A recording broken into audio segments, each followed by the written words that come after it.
Somewhere inside your company, your profession may already have a price. Not your salary, the cost of producing your output with fewer people. Before a layoff notice or a silent recruiter, models can compare task time, software cost, error rates, and staffing. That does not mean an all-seeing machine has declared your career dead. The truth is more unsettling. There is no single neural network deciding which job market collapses next. There are thousands of smaller systems inside vendors, hiring platforms, investors, and planning teams, all asking where labor can be removed.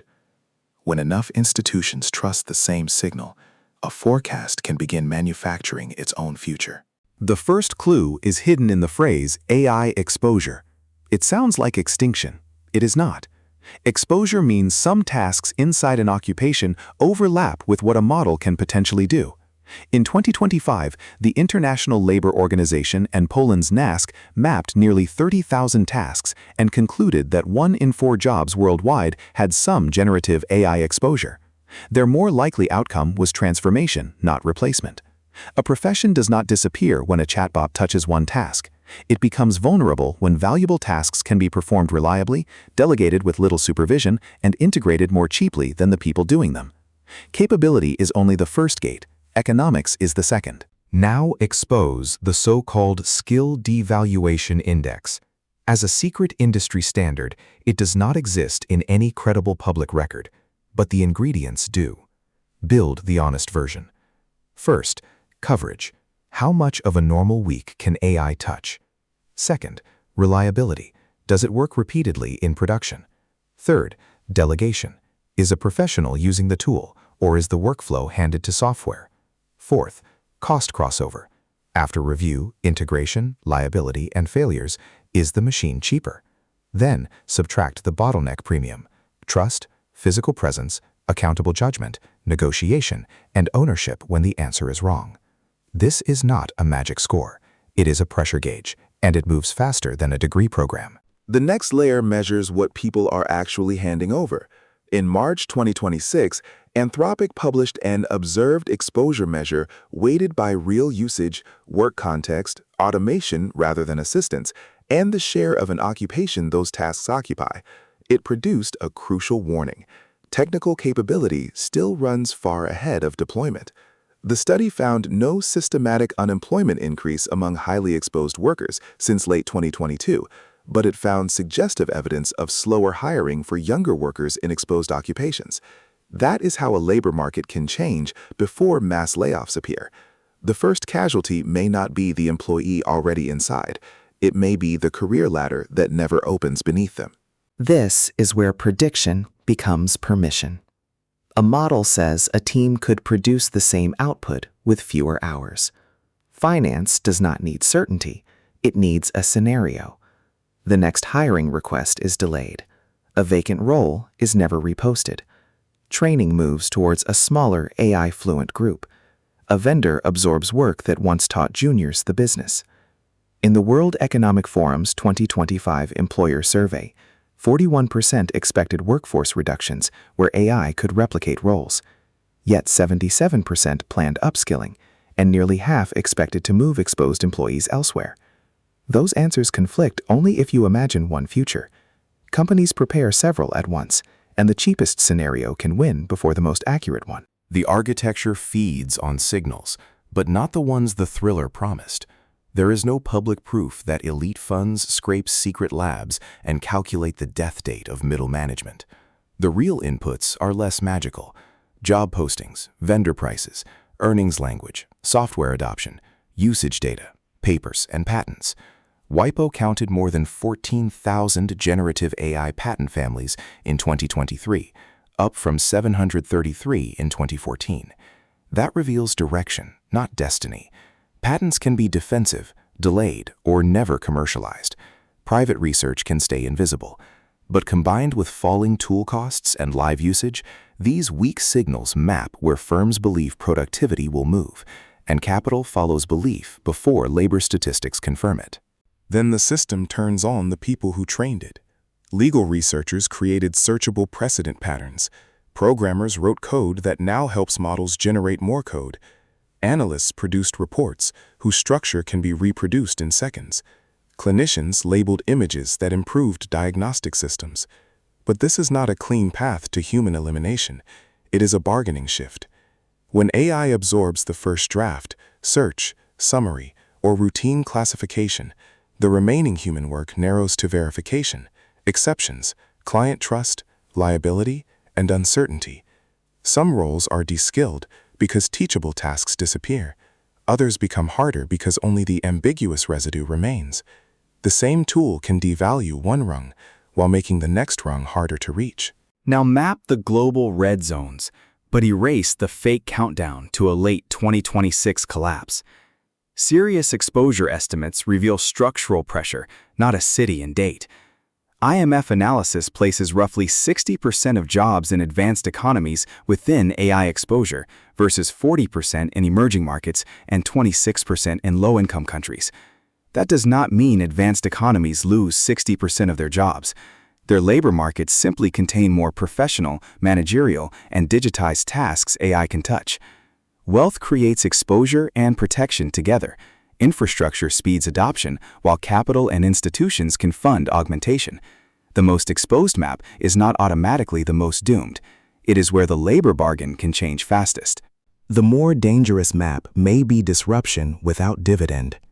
A 2026 ILO World Bank study across 135 countries found a brutal asymmetry. In developing economies, automation-vulnerable workers can be connected enough for substitution to arrive. But workers positioned for AI assistance may lack reliable internet, compute, training, local language tools, or firms able to redesign work. The risk is not instant mass unemployment. It is that cost saving crosses borders faster than productivity sharing. A business process hub can look like a high-growth transition zone while clients automate simple contracts. The region still has jobs. What disappears first is the next layer of value it expected to climb into. This explains the transition zone illusion. A market can add jobs and still become fragile. Demand surges because companies need humans to label data, supervise systems, migrate processes, check failures, and bridge customers into automated infrastructure. The growth is real, but some exists because automation is incomplete. If the role creates no proprietary knowledge, owns no customer relationship, carries no regulated responsibility, and controls no physical bottleneck, its growth may be scaffolding rather than a foundation. This cannot predict a collapse date. It gives us a better question. Is the region building capabilities that remain valuable after migration, or only supplying the temporary labor required to finish it? High growth can hide a sunset clause. Then, the prediction stack reaches your resume. Recruitment systems can parse experience, infer skills, compare candidates with historical patterns, and rank them before a human opens the file. The European Commission treats automated job matching and candidate ranking as potentially high risk, because those scores can shape opportunity and reproduce discrimination. But there is no universal shelf life number stamped onto every worker. The realistic danger is local. A company re-ranks a role around a proprietary tool. Its model rewards candidates who name that workflow and discounts adjacent experience. Your skill has not become useless. It has become illegible to one gatekeeper. At scale, thousands of local filters can feel like a global verdict. The quiet phase is what we will call a shadow layoff. It is not an official statistic. Nobody receives a termination email. A department loses 3 people through attrition and replaces 1. Graduate intake shrinks. Contractors absorb overflow. Managers hold headcount until the next automation pilot. The org chart looks stable, while the career market beneath it thins. But the collapse is not proven. The OECD's July 2026 outlook still described member country employment as strong, and evidence of AI's impact on younger workers as limited. Cyclical weakness and changing skill demand matter too. The warning is not that every missing vacancy was killed by AI. Conventional layoff data may simply show opportunity lost too late. How do you watch the same battlefield without a proprietary model? Stop tracking titles and monitor 5 signals. 1. Task compression. Is a day of work now expected in an hour? 2. entry rung erosion.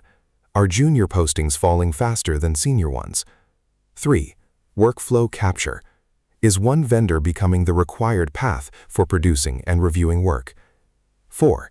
Responsibility migration. Who signs, negotiates, faces the client, or carries liability when output fails? 5. Capability investment. Is your employer funding training and redesign or only demanding savings? None predicts collapse alone. Together they reveal whether AI is augmenting a profession, hollowing out its training ladder, or moving value toward a new bottleneck. Do not chase a list of jobs AI can never touch. That list will age badly. Build an anti-fragile task stack instead. Keep AI fluency so you can direct, evaluate, and redesign tools. Add domain judgment, requiring context the model cannot see. Add human consequence, negotiation, trust, conflict, care, leadership, or regulated accountability. Add a layer tied to the physical world, a proprietary relationship, or a system you operate. The World Economic Forum still ranks analytical thinking, resilience, leadership, and collaboration as critical, even while AI and technical literacy rise. The point is not to become more human in the abstract. Attach yourself to the bottleneck where errors are expensive and responsibility cannot be downloaded. Turn that stack into a 90-day pivot. In the first 30 days, inventory your week by task, not title. Mark what AI can assist, automate, and where it fails. In the next 30, use it on exposed tasks and document outcomes.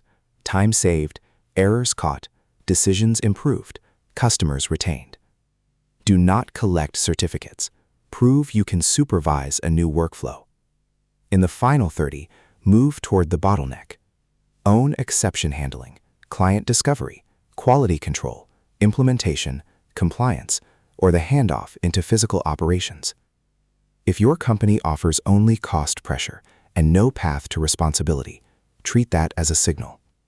Pivot before the department's sunset is visible on an org chart. What about the resistance economy, where human service becomes a luxury? People may pay more for a trusted teacher, clinician, craftsperson, negotiator, or advisor when automated supply becomes abundant. But human-made is not automatically valuable. Scarcity without quality is nostalgia. The premium appears when a person offers presence, taste, discretion, responsibility, or a relationship that changes the outcome. That can protect parts of care, education, skilled trades, leadership, and bespoke service. It can also create a two-tiered world: automated service for the mass market, accountable human attention for those who can afford it. Survival is possible, but the human premium may arrive bundled with a new inequality. Here is the final answer. No hidden neural network has proven it can name the next job market to collapse. The scarier system is distributed, fallible, and already useful enough to influence budgets. Exposure maps shape expectations. Usage changes cost estimates. Hiring filters change who enters. Capital rewards the promise of fewer labor hours. Managers freeze roles while capability catches up. These models need not be omniscient. They only need to point in the same direction long enough for institutions to move. Your defense is not guessing which profession survives. See where value, responsibility, and learning are moving inside your profession, and move before the title changes. The machine does not decide your shelf life alone. The organizations that believe its forecast do. Now you know which signals they watch.